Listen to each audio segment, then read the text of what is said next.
एक बार एक बड़ा ही पैसे वाला सौदागर खाली रेगिस्तान के लंबे सफर पर निकला हुआ था। एक बार वो थककर और गर्मी से परेशान होकर थोड़ी देर आराम करने के लिए किसी घने पेड़ों के नीचे रुक गया। तभी उसने एक पानी का छोटा सा तालाब देखा। अरे वाह, शुक्र है ये पानी का तालाब मिल गया, नहीं तो प्यास के मारे मैं मर ही जाता। ओह सौदागर उस तालाब से पानी अपनी एक छोटी सी बोतल में भर लेता है। उसने अपने घोड़ों को एक पेड़ से बांध दिया और वहीं घास पर बैठकर अपने थैले में से रोटी और आम निकालकर खाने लगा। आम खाकर वह गुठलियों को इधर उधर फेंक रहा था। खाना खाने के बाद वो फिर अपने घोड़ों को लेकर आगे चलने को तैयार ही हुआ था कि उसके सामने एक भयानक भूतनी आ गई। उसके हाथ में एक बड़ी सी चमकती हुई तलवार थी। कहाँ जा रहे हो? रुको, मैं तुम्हें नहीं छोड़ूंगी, मैं तुझे मार डालूंगी। ओह भूतनी, मेरा कसूर क्या है? मेरा कसूर क्या है? भूतनी की आंखों से गुस्सा बरस रहा था। तुमने मेरे बेटे का खून किया है। मेरा बेटा जब इस झरने के पास से उड़ रहा था तब तुम्हारी फेंकी हुई आम की गुठलियों से वो घायल हो गया। भयभीत सौदागर की आंखें डर से फटी जा रही थीं। उसने गिड़गिड़ाकर भूतनी से माफी मांगी, पर भूतनी किसी भी तरह उसे छोड़ने को तैयार नहीं हुई। अच्छा, कम से कम मुझे 1 साल का समय तो दे दो, ताकि मैं अपने सारे बचे खुचे अधूरे काम काज पूरे कर लूं। मैं वादा करता हूँ, जिस दिन ये 1 साल का समय पूरा होगा उसी दिन मैं ठीक इसी जगह तुमसे मिलूंगा, और फिर अगर इच्छा हो तो आप मुझे मार भी सकती हैं। अच्छा ठीक है, मैं तुझे 1 साल का समय देती हूँ। जा, अपना अधूरा काम पूरा करके आ, लेकिन याद रखियो, मुझसे भागने की कोशिश मत करना।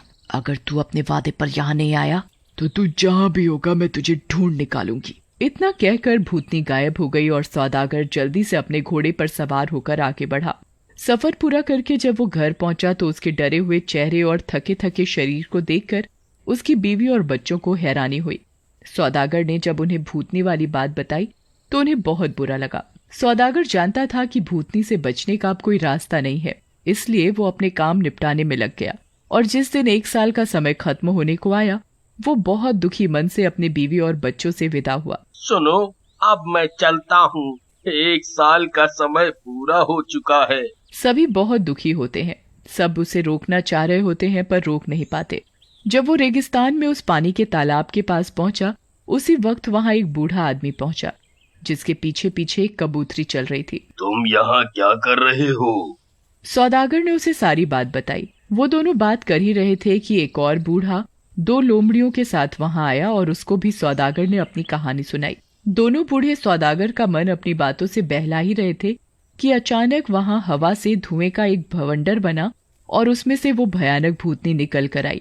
उसने आते ही सौदागर से कहा, अब मैं आ गई हूँ, अब मैं तुझे नहीं छोड़ूंगी।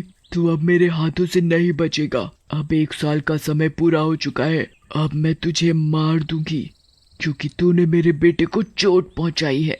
भूतनी की बात सुनते ही कबूतरी वाला बूढ़ा भूतनी के पास गया। आप इस आदमी को मत मारो, पहले मुझे अपनी एक कहानी सुनाने दीजिए, और अगर आपको पसंद आए तो आप इस आदमी को माफ कर देना। भूतनी को कहानी सुनने का बड़ा शौक था, इसलिए उसने कहानी सुनने के लिए हाँ कर दी। बूढ़े ने अपनी कहानी कहनी शुरू कर दी।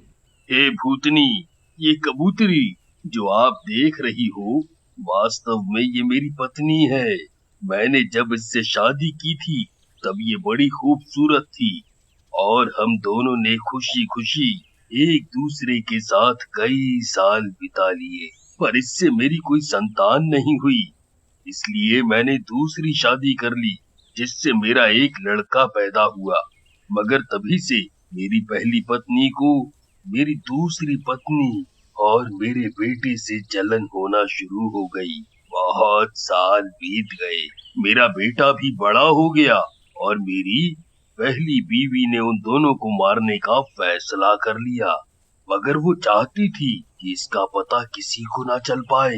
एक दिन मुझे एक लंबे सफर के लिए निकलना पड़ा और मैं 1 साल तक घर से बाहर रहा।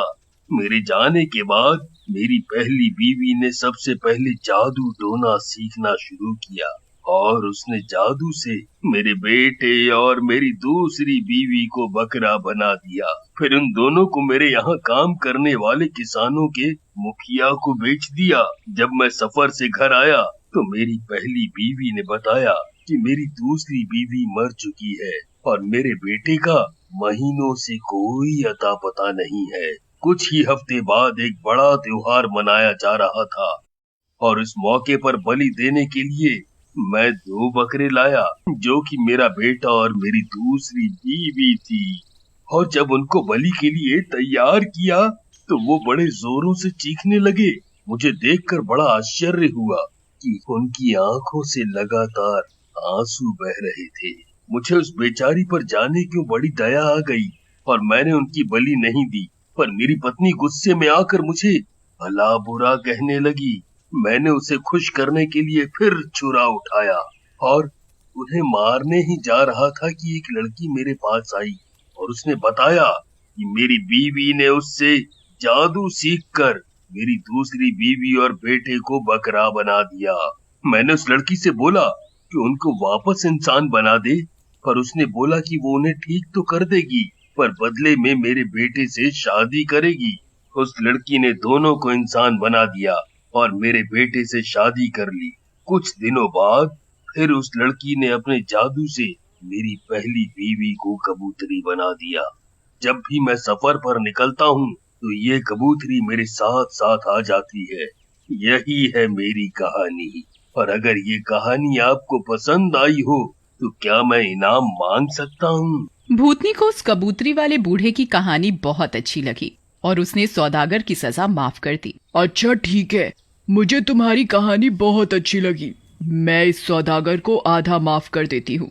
इतना सब कुछ होते ही 2 लोमड़ी वाला बूढ़ा आगे आया और भूतनी से बोला, अगर आप सौदागर की आधी सजा और माफ करने का वचन देती हैं तो मैं इससे भी अच्छी कहानी सुनाऊंगा। ठीक है, मैं तुम्हारी शर्त मानती हूँ। सुनाओ अपनी कहानी।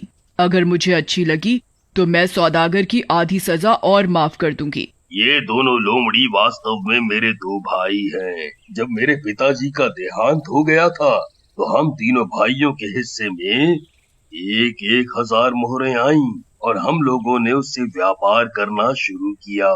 कुछ दिनों के बाद मेरे सबसे बड़े भाई ने व्यापार का अपना हिस्सा बेच दिया और उससे जो पैसा मिला उसे लेकर वो और दौलत कमाने सफर पर निकल पड़ा।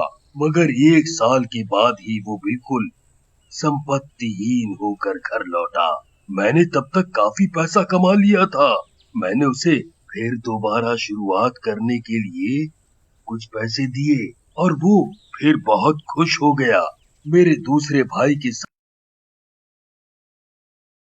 भी कुछ ऐसी ही हालत हुई। वो भी साल भर सफर पर बाहर रहने के बाद घर लौटा तो बिल्कुल फटे हाल था।